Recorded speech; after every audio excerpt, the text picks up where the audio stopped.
10 April 2012 তৎকালীন সময়ের সবচেয়ে বড় জাহাজ টাইটানিক যাত্রা শুরু করে। এই জাহাজে অনেক ধরনের ব্যক্তি ছিল, ধনাঢ্য ব্যক্তি, রয়্যাল সোসাইটি পিপল, অভিনেত্র অভিনেত্রী সহ সাধারণ মানুষ। এই জাহাজ সাউথ অ্যাম্পটন ইংল্যান্ড থেকে যাত্রা শুরু করে আমেরিকার নিউ ইয়র্ক শহরের উদ্দেশ্যে।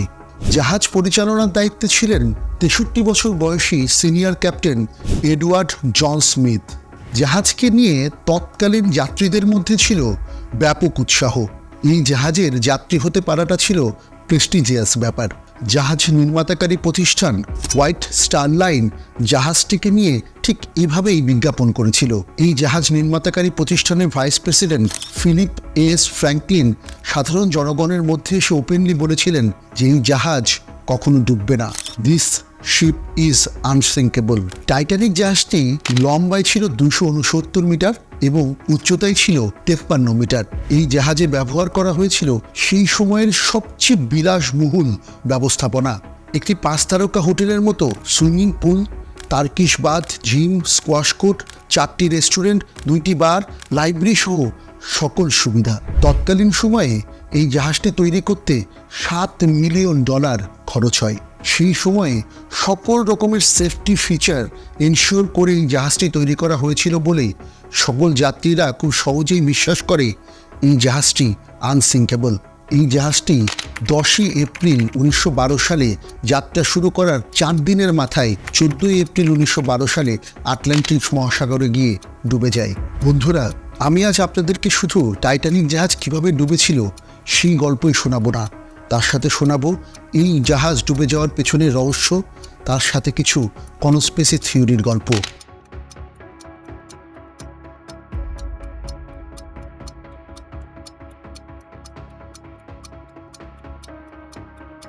টাইটানিক জাহাজ ইংল্যান্ড থেকে যাত্রা শুরু করার 2 দিন পরে 12 এপ্রিল 1912 সালে প্রথম ওয়ার্নিং পায় নিকটবর্তী জাহাজগুলো থেকে। আটলান্টিকে সেই সময় ভাসমান জাহাজগুলো একে অপরকে রেডিও বার্তা পাঠায়। তারা রেডিও বার্তায় বলে যে ভাসমান অনেক বড় বড় আইসবার্গ আছে এবং সেগুলা থেকে সাবধানে নিজেদেরকে দূরত্ব রেখে জাহাজ পরিচালনা করার জন্যে। টাইটানিক এরকম 2টি রেডিও বার্তা গ্রহণ করে, তারপর কিছুটা নিজেদের জায়গা পরিবর্তন করে সামনের দিকে এগিয়ে যেতে থাকে যাতে কোনো বড় আইসবার্গের সামনে তারা না চলে আসে। কিন্তু তারা স্পিড কমায় না কমিয়ে 21.5 নটিক্যাল মাইল বা প্রায় 40 কিলোমিটার বেগে সামনে ছুটতে থাকে। কারণ নতুন রেকর্ড করার জন্যে স্টারলাইন কোম্পানি 6 দিনের মধ্যে ইংল্যান্ড থেকে নিউ ইয়র্ক পৌঁছানোর জন্য পরিকল্পনা করেছিল। এই কারণে তাদের কিছুটা প্রেশারও ছিল ক্যাপ্টেনের উপর।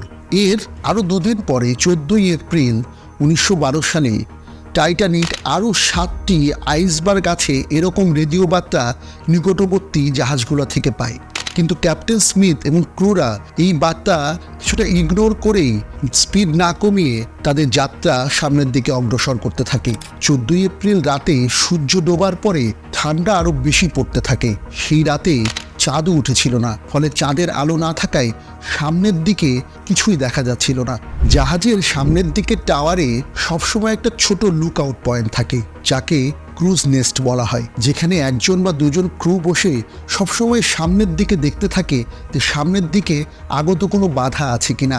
14 এপ্রিল রাত 11:39 লুক আউট পয়েন্টে কর্মরত ক্রু ফ্রেডরিক ফ্লিক প্রথম দেখতে পাই সামনে একটা বড় বরফের পাহাড়। তিনি খুব দ্রুত জোরে জোরে 3 বার ঘন্টা বাজায় যাতে অন্যান্য ক্রু মেম্বাররা এই সতর্কবার্তা শুনতে পায়।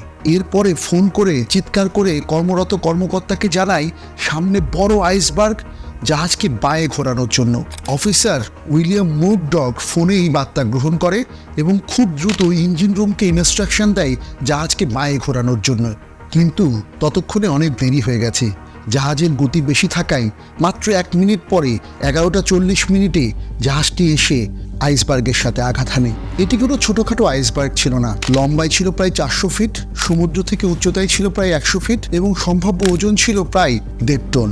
জাহাজটি গতি কমিয়ে বাম দিকে মোড় নিতেই ডান দিকের অংশটি গিয়ে আইসবার্গের সাথে বড় করে ঘর্ষণ লাগে এবং ঘর্ষণ লাগে যে এরিয়াটাতে সেটাকে সামনের দিকের বো বলা হয়। বইয়ের এই অংশটাতে এমনভাবে ঘর্ষণ লাগে যে সামনের অংশটি কিছুটা ছেঁচড়ে গিয়ে অনেক ছোট বড় ফুটো হয়ে যায়। সংঘর্ষের অল্প সময়ের মধ্যেই ক্যাপ্টেন স্মিথ এবং জাহাজের architect Thomas Andrews architect drawing খুলে বুঝতে চেষ্টা করে যে জাহাজে কি পরিমাণ ক্ষতি হয়েছে। তারা খুব দ্রুতই বুঝে ফেলে জাহাজটি ডুবে যাবে অল্প সময়ের মধ্যেই, কারণ সেফটির জন্য জাহাজটি ডবল শিট দিয়ে তৈরি করা হলেও বড় এরিয়াতে ডবল শিট ছিল না। জাহাজটিতে 16টি ওয়াটার টাইট কম্পার্টমেন্ট থাকলেও এর মধ্যে প্রথম 4টি পর্যন্ত ওয়াটার টাইট করা যেত, কিন্তু এমনভাবে আঘাতপ্রাপ্ত হয়েছে জাহাজটি যে ডান দিকের বোর এরিয়া দিয়ে দ্রুত পানি ঢুকছে এবং 4টার পরিবর্তে 6টি পর্যন্ত ওয়াটার টাইট কম্পার্টমেন্ট খুব দ্রুতই পানিতে ভরে যাবে। অর্থাৎ কোনোভাবেই জাহাজটিকে ডোবানোর হাত থেকে আর রক্ষা করা যাবে না। এই ঘটনা ঘটার 20 মিনিট পরে প্রায় 12টার দিকে ক্যাপ্টেন স্মিথ ক্রু মেম্বারদেরকে জানান যে তারা যেন রেডিও বার্তায় নিকটবর্তী জাহাজগুলোকে সংবাদ পাঠায় যেন নিকটবর্তী জাহাজগুলো এসে তাদেরকে উদ্ধার করে। Senior radio operator Jack Philips ধারাবাহিকভাবে রেডিও মেসেজ পাঠাতে থাকে নিকটবর্তী জাহাজগুলোর দিকে। 12টা 20 মিনিটে নিকটবর্তী জাহাজ আরএমএস কার্পাথিয়া প্রথম রেডিও বার্তা গ্রহণ করে। তারা সঙ্গে সঙ্গে জাহাজ ঘুরিয়ে টাইটানিকের দিকে যাত্রা শুরু করে, কিন্তু টাইটানিক থেকে তাদের দূরত্ব ছিল 107 কিলোমিটার। তারা অত্যন্ত দ্রুত গতিতে আসলেও, সর্বোচ্চ গতি নিয়ে আসলেও প্রায় 3.5 ঘন্টা সময় লাগবে টাইটানিক পর্যন্ত এসে পৌঁছাতে। টাইটানিকের ক্রুরা এটা বুঝতে পেরে অন্যান্য জাহাজের দৃষ্টি আকর্ষণ করার জন্য তারা ফায়ার বা বাজি ফোটাতে শুরু করে। এগুলোকে বলে ডিস্ট্রেস সিগন্যাল। কিন্তু অত্যন্ত দুঃখের বিষয়, কার্পাথিয়া ছাড়া অন্য কোনো জাহাজের কাছ থেকে টাইটানিক কোনো রেসপন্স পায় না। এরই মধ্যে ক্যাপ্টেন অর্ডার দেয় জাহাজে সংরক্ষিত সকল লাইফ বোটগুলো খুলে ফেলতে এবং পানিতে নামিয়ে যাত্রীদেরকে লাইফ বোটে তুলে দিতে। নিয়ম অনুসারে প্রথমে শিশু এবং মহিলাদেরকে লাইফ বোটে তোলা হয়। প্রথম দিকে যাত্রীরা বিশ্বাসই করতে পারছিল না জাহাজটি ডুবে যাচ্ছে, কারণ তাদের মাথার মধ্যে তো ছিল এই জাহাজটি কখনো ডুববে না, দি শিপ ইজ আনসিঙ্কেবল। তাই প্রথম লাইফ বোটে 65 জন যাত্রীর বসার জায়গা থাকলেও মাত্র 28 জন যাত্রীকে নিয়ে প্রথম লাইফ বোট পানিতে নামানো হয়। কিন্তু সময়ের সাথে সাথে রাত 1টার দিকে যখন কম্পার্টমেন্টগুলো নিচে পানিতে ভর্তি হয়ে যায় এবং যার কারণে জাহাজটি সামনের দিকে ডুবে যেতে থাকে, তখন যাত্রীরা বুঝতে পারে এবং তারা খুবই তাড়াহুড়ো করে একে অপরকে ধাক্কা দিয়ে হলেও তারা লাইফ বোটে ওঠার চেষ্টা করে। জাহাজটিতে মাত্র 20টি লাইফ বোট ছিল। এই লাইফ বোটগুলো দিয়ে সর্বোচ্চ 1200 লোককে নিচে নামানো যেত, কিন্তু মোট যাত্রীর সংখ্যা ছিল 2200। রাত 2:05 শেষ লাইফ বোটটি পানিতে নামানো হয়। তখনও জাহাজের মধ্যে 1500 যাত্রী আছে। জাহাজের সামনের অংশ পুরোপুরি ডুবে গেছে, পেছনের অংশ প্রোপাইলার সহ পানি থেকে পুরোপুরি উপরে উঠে গেছে। মনে হচ্ছে জাহাজটি খাড়া হয়ে একবারে পানির মধ্যে ডুবে যাবে। লাইফ বোটে বেঁচে যাওয়া ভাসমান যাত্রীদের বর্ণনা মতে রাত 2:02 দিকে এই জাহাজটি মাঝখান থেকে ভেঙে যায়। জাহাজটি প্রায় মাঝ বরাবর দ্বিখণ্ডিত হয়ে সামনের অংশ পানিতে ডুবে যায়, আর যে অংশটি খাড়া হয়ে উপরে ছিল পেছনের অংশ, সেটিও জোরে পড়ে পেছনের দিকে প্রথমে পড়ে যায়, তারপরে আবার খাড়া হয়ে উঠে নিচের দিকে নামতে থাকে, অর্থাৎ পুরোপুরি ডুবে যায়। আনসিঙ্কেবল ঘোষণাকারী এই জাহাজটি মাত্র 3 ঘন্টার মধ্যে সমুদ্রের পানিতে বিলীন হয়ে যায়। জাহাজের মধ্যে যে 1500 যাত্রী ছিল তাদের অধিকাংশই জাহাজ ডোবার সাথেই নিজেরাও ডুবে যায়। বাকিদের মধ্যে যারা কিছুটা সাঁতার জানতো তারা কিছুক্ষণ সাঁতরিয়ে ছোট বড় কিছু ধরে বাঁচার চেষ্টা করতে থাকে, কিন্তু পানি এতই ঠান্ডা ছিল যে তারা কিছুক্ষণ সাঁতরে হাইপোথার্মিয়া হয়ে যায় এবং জমে মৃত্যুবরণ করেন। পানিতে তাপমাত্রা ছিল ওই রাতে -2 ডিগ্রি সেলসিয়াস।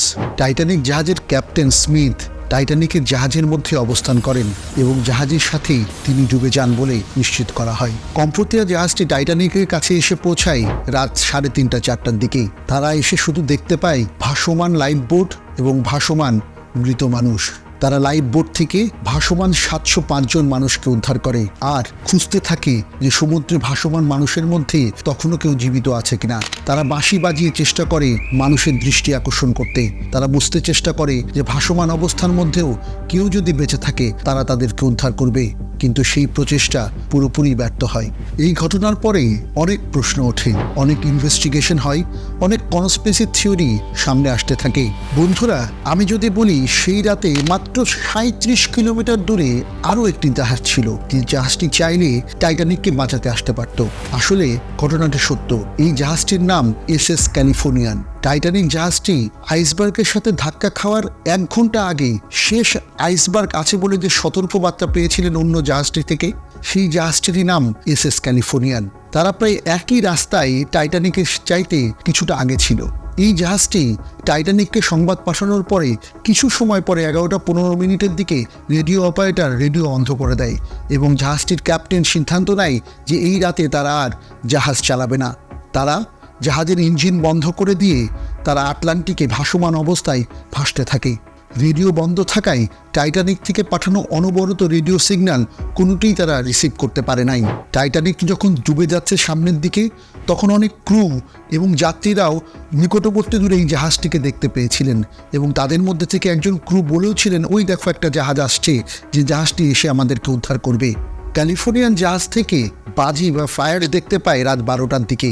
এই জাহাজের ক্রুরা টাইটানিকের সেই রকেট বা বাজিগুলোকে দেখতে পায়। তারা তাদের ক্যাপ্টেন স্টেনলি লটকে জানায়। ক্যাপ্টেন জানান এটি কোনো ডিস্ট্রেস সিগন্যাল নয়। টাইটানিকে অনেক আমির ব্যক্তিরা ভ্রমণ করেন এবং তাদের মনোরঞ্জনের জন্যে বাজি ফোটানো হচ্ছে। এর পরদিন ক্যালিফোর্নিয়ান জাহাজটি তাদের রেডিও অন করলে অনেক রেডিও বার্তা শুনতে পায়।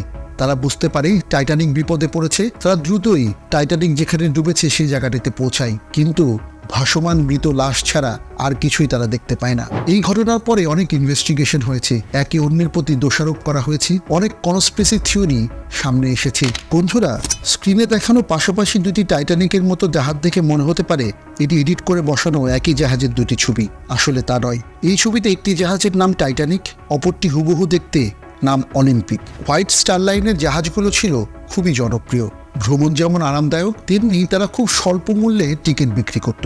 তাই নিম্নবিত্তের মানুষেরা হোয়াইট স্টার লাইনের জাহাজে সবচেয়ে বেশি যাতায়াত করত।